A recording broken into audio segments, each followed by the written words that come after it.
Bismillahirrahmanirrahim. Assalamualaikum warahmatullahi wabarakatuh. Alhamdulillah wa syukurillah wa ni'matillah la haula wa la quwwata illa billah, amma ba'd. Jumpa kembali di channel Sunyi Sepi. Semoga kita dan kalian selalu dalam keadaan sehat walafiat, selalu dalam lindungan Allah Subhanahu wa taala, diberikan kesehatan, dilancarkan rezekinya, dipanjangkan umurnya, dan dimudahkan dalam segala urusan. Amin amin ya rabbal alamin. Untuk kisah kali ini datang dari salah satu narasumber, sebut saja namanya Iwan. Pengalaman yang diceritakan Iwan ini saat dirinya menjadi ABK kapal yang nyaris dijadikan tumbal oleh sang kaptennya sendiri. Kejadian ini di tahun 2011 saat Iwan yang ikut dengan kaptennya, sebut saja namanya Pak Rusdi. Sebelum Iwan ikut dengan Pak Rusdi, Iwan itu diiming-imingi salah satu temannya, sebut saja namanya Didi. Iwan yang tinggal di salah satu kota di Jawa Tengah, tinggal di salah satu pesisir pantai. Semenjak dia lulus SMP, dia itu tidak lagi melanjutkan sekolah ke sekolah menengah umum ataupun ke SMK. 2 tahun lamanya Iwan itu mengarungi lautan bersama dengan bapaknya yang juga seorang nelayan. Tapi pekerjaan ayahnya itu setiap 2 hari sekali berlayar dan pulang. Berbeda dengan Didi, yaitu temannya Iwan, yang menceritakan kisah pengalamannya bersama dengan kaptennya, yaitu sebut saja namanya Pak Rusdi. Lewat Didi itulah Iwan akhirnya ikut dengan kapal miliknya Pak Rusdi. Tapi sebelum Iwan ikut dengan Didi menceritakan bagaimana kesuksesannya yang mampu menopang hidup untuk dirinya, keluarganya, dan mampu menyekolahkan adik-adiknya. Beda dengan Iwan yang putus sekolah, sementara waktu itu adiknya juga masih ada di bangku SMP yang kelas 2 dan adiknya yang masih SD. Iwan terobsesi dengan apa yang dilakukan Didi yang mampu menjadi tulang punggung keluarganya, sedangkan Iwan hanya bisa membantu mencukupi kebutuhan sehari-hari keluarganya.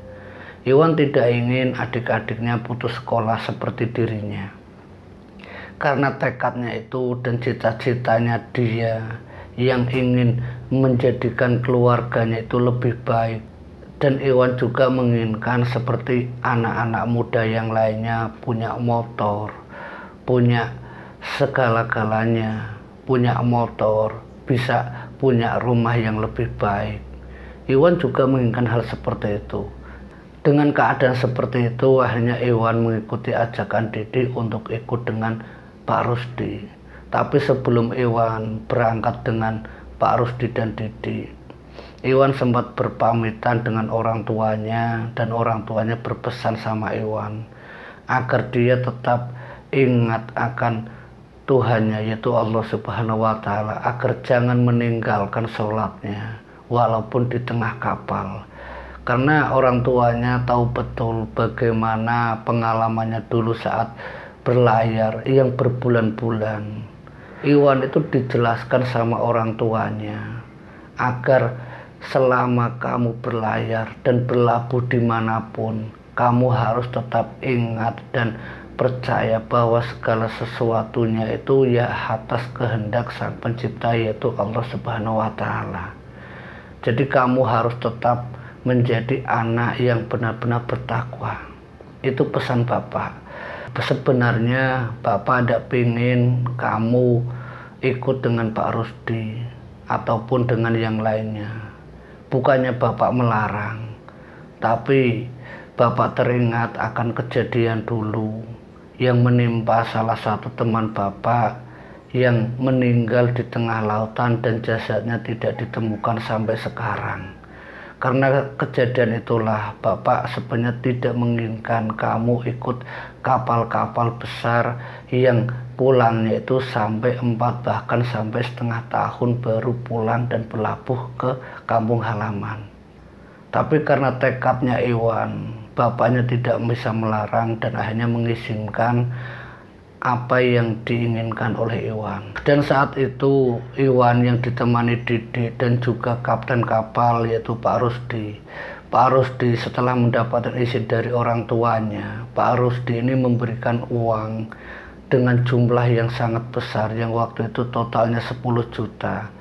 Dan dijelaskan sama Pak Rusdi kalau itu adalah bayaran selama 3 bulan yang diambil terlebih dahulu untuk ditinggalkan keluarganya, dan sisanya nanti akan diterima setelah Iwan kembali pulang. Mendapat uang 10 juta, orang tuanya dan adik-adiknya Iwan akhirnya lebih yakin dan percaya dengan Pak Rusdi dan juga Didi. Didi yang juga menceritakan ke orang tuanya Iwan bahwa kesuksesannya yang menjadi tulang punggung keluarganya itu semua juga berkat Pak Rusdi. Nah, singkat cerita, Iwan di keesokan harinya berangkat bersama Didi dan Pak Rusdi ke kapal. Tapi sebelum berlayar, Iwan itu sempat melihat ada 2 peti kayu yang tergeletak di dek kapal. Waktu itu Iwan mengira kalau peti kayu yang dibawa oleh Pak Rusdi itu akan digunakan untuk menyimpan tangkapan-tangkapan hasil laut. Jadi waktu itu Iwan tidak berpikir yang aneh-aneh, hanya berpikir tentang apa yang akan dilakukannya di laut. Setelah beberapa hari berlayar, kapal itu berhenti, jangkar itu diturunkan. Nah, setelah jangkar itu diturunkan, Pak Rusdi itu memanggil Iwan. "Wan, sini Wan, kamu tabur dulu kembang setaman ini di sekeliling kapal. Sebelum jaring-jaring ini nanti kita lepaskan." "Iya Pak," ungkap Iwan waktu diminta untuk menabur bunga setaman. Tanpa pikir panjang, Iwan menabur bunga setaman. Dalam hati dan batinnya Iwan, apa yang dilakukan oleh kaptennya itu Pak Rusdi, kalau dengan menabur bunga setaman itu ya hanya untuk menghormati leluhur ataupun orang-orang yang sudah meninggal yang di tengah laut, seperti apa yang diceritakan oleh bapaknya Iwan tadi. Setelah bunga setaman itu ditabur di sekeliling kapal, Iwan melihat banyaknya ikan itu seperti berdatangan dan muncul di sekeliling kapal. Dan saat itu juga sang kapten itu Pak Rusdi itu langsung menyuruh seluruh ABK-nya itu langsung menurunkan jaring-jaring untuk menaikkan ikan yang ada di sekeliling kapal. Dan saat itu juga Iwan yang ikut menurunkan jaring. Nah, saat Iwan ini akan menaikkan ikan yang sudah ada di jaring, Iwan yang membungkukkan badannya itu tiba-tiba menjerit, "Ada ular raksasa, ada ular raksasa." Nah, Didi, Amar dan yang lainnya, yaitu teman ABK-nya Iwan, itu sempat bilang, "Kamu ngomong apa Wan? Ikannya itu terlepas, kenapa kamu lepaskan? Tidak ada ular, kamu itu baru beberapa hari saja sudah ngelamun, sudah halusinasi." Iwan yang dibentak Amar dan juga dibilang Didi kalau Iwan itu hanya fata morgana. Iwan berpikir kalau apa yang dikatakannya mungkin benar, itu hanya halusinasi. Iwan kembali tarik jaringnya. Nah, saat dia tarik itu memang sudah tidak ada ular raksasa tadi, ular yang sangat besar. Iwan kembali menaikkan ikan yang sangat banyak tadi berjam-jam lamanya, dan ikan yang dihasilkan hari pertama itu membuat Iwan itu benar-benar takjub apa yang dilakukan oleh sang kapten dengan cara menabur taman itu membuat ikan itu seperti berdatangan. Nah, setelah beberapa jam Iwan dan ABK yang lainnya menaikkan kapal, mereka yang selesai menangkap ikan semuanya, mereka istirahat, mereka saling bersenda guru, bercanda, senang, termasuk Didi dan Amar. "Gimana Wan pengalaman kamu? Seneng ndak ikut kapal ini?" "Ya seneng lah, ini kan baru kali pertama, apalagi sekali nangkap ikan ini sebanyak ini. Ini belum pernah saya dapatkan sebelumnya. Kalau saya ikut Bapak ya hanya beberapa saja, tidak pernah sebanyak ini." Nah, sewaktu di saat obrolannya itu berlanjut, tiba-tiba Amar dan Didi itu tertidur. Iwan yang keadaannya belum ngantuk, Iwan itu ya berjaga sembari duduk bersandar di dek kapal di bagian bawah. Saat di bawah suasana sudah senyap, suasana memang hanya terdengar angin laut saja yang didengar Iwan. Iwan mendengar ada orang yang mengobrol, dan orang itu tak lain adalah Pak Rusdi. Iwan yang mendengar Pak Rusdi seperti sedang ngobrol dengan orang lain. Iwan penasaran apa yang dilakukan oleh Pak Rusdi dan dengan siapa, karena Iwan melihat itu banyaknya ABK di situ tuh hampir semuanya sudah tidur. Lantas dengan siapa Pak Rusdi itu bicara? Di balik sekat bilik yang ada celahnya, Iwan melihat kalau yang dilakukan Pak Rusdi itu sedang membakar dupa. Di hadapan dupa itu ada beberapa kembang setaman. Di hadapannya itu yang membuat Iwan kaget itu ada sosok wanita cantik yang berpakaian serba hijau dan bermahkota. Sosok wanita itu dalam perbincangannya Pak Rusdi dan sosok yang dipanggil Nyai oleh Pak Rusdi.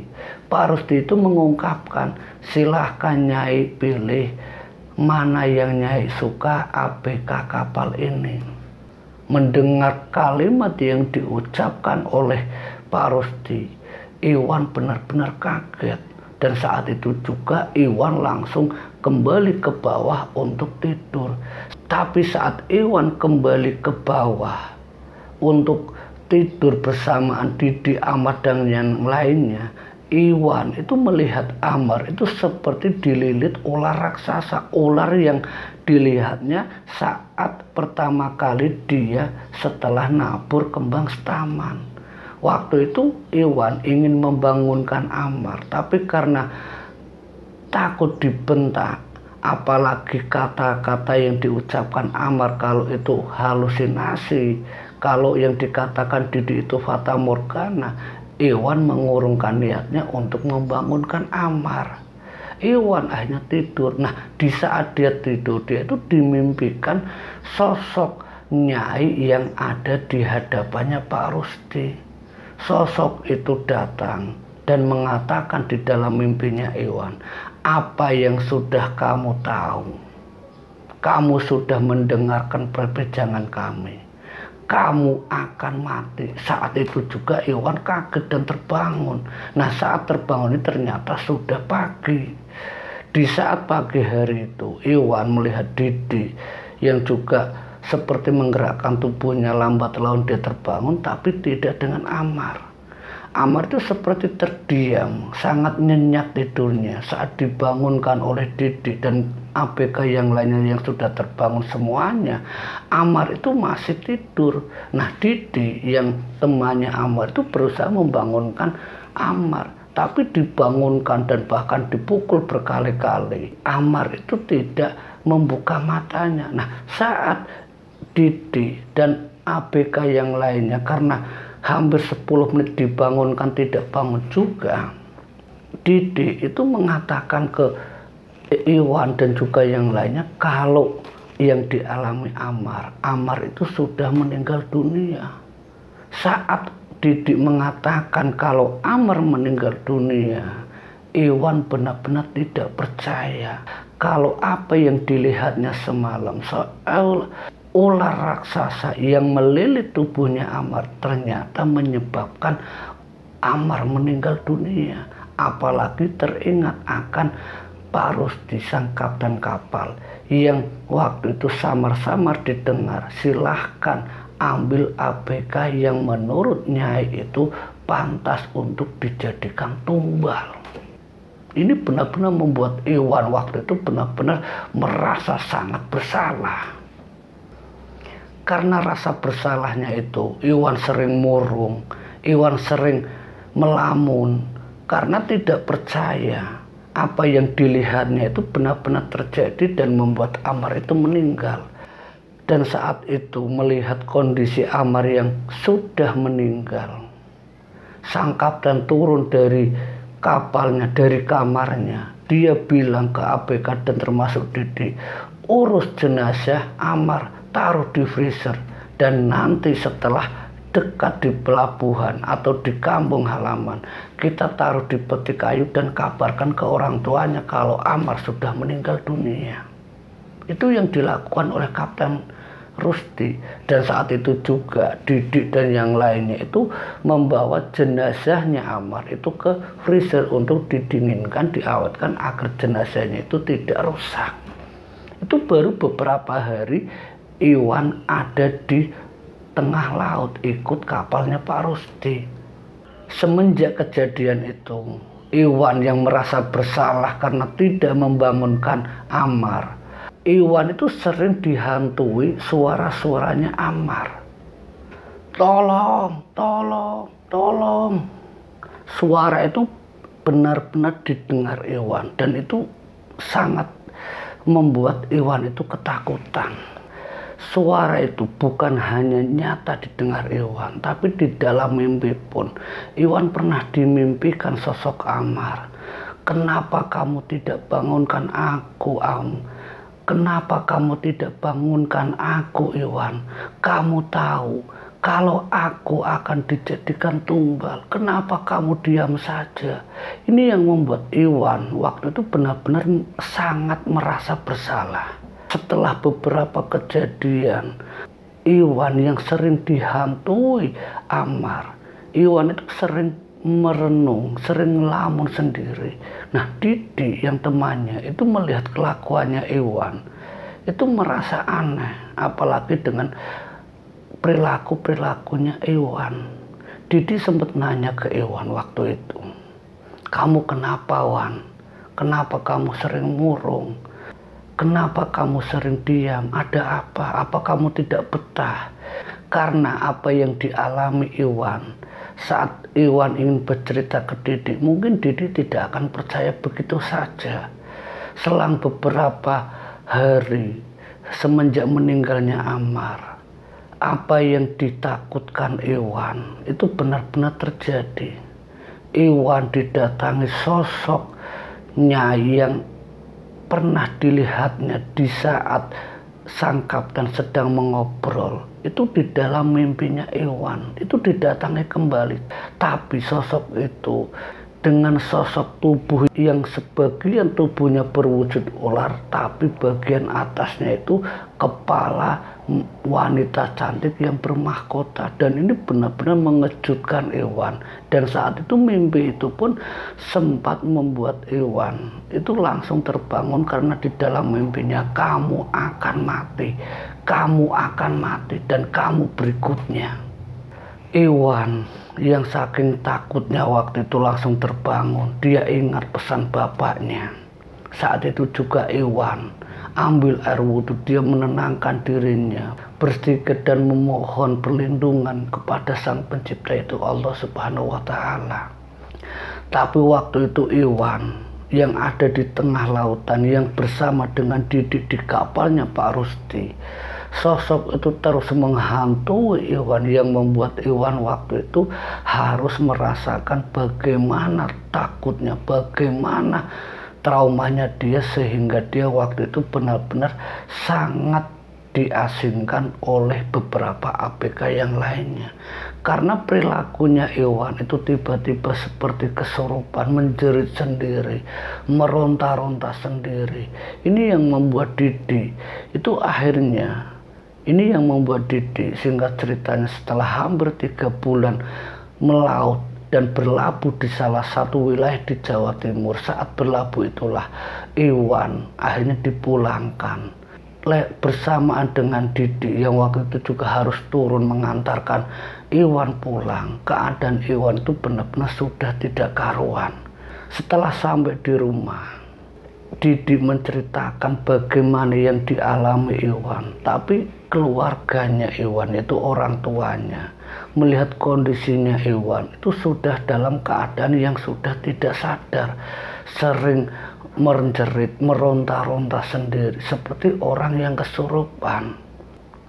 Melihat gelagat aneh dari anaknya, yaitu Iwan, orang tuanya itu hanya mendatangkan ustadz, mendatangkan Pak Kiai atau sesepuh setempat. Lewat sesepuh itu menjelaskan bahwa yang menyebabkan Iwan berperilaku aneh seperti orang yang ketakutan itu semuanya dikarenakan sukmanya itu seperti diiringi sosok prajurit-prajurit dari salah satu istana kerajaan laut, yang tak lain adalah sosok Nyai Blorong. Penjelasan itu benar-benar mengagetkan orang tuanya Iwan. Sampai orang tuanya itu benar-benar pasrah, tolong Pak Kiai, bagaimanapun caranya, tolong anak saya agar anak saya itu bisa selamat. Dan Pak Kiai pun menjelaskan ke bapaknya Iwan, kalau apa yang menyebabkan Iwan seperti itu semua sudah kehendak. Tinggal bagaimana kita sebagai manusia yang sadar berharap dan hanya memohon perlindungan dan pertolongan hanya kepada Allah Subhanahu wa Ta'ala. Lewat terapi dan ruqyah yang dilakukan oleh Pak Kiai, orang tuanya itu berharap semoga Iwan itu bisa kembali normal. Tapi butuh waktu yang sangat lama, kurang lebihnya itu hampir 2 tahun. Karena saat itu Iwan itu benar-benar sudah tidak sadar. Nah, dari cerita orang tuanya, Iwan akhirnya bisa menceritakan apa yang menyebabkan sampai 2 tahun dirinya itu mengalami gangguan-gangguan yang hampir saja merenggut nyawanya Iwan sendiri. Ternyata yang ingin menumbalkan Iwan sendiri tak lain adalah Pak Rusdi sang kapten yang menyembah dan bersekutu dengan Nyai Blorong. Dari kejadian yang dialami Iwan ini semoga menjadi pelajaran untuk kita semuanya. Semoga bermanfaat dan memberikan wawasan untuk kita semuanya. Akhir kata, wassalamualaikum warahmatullahi wabarakatuh.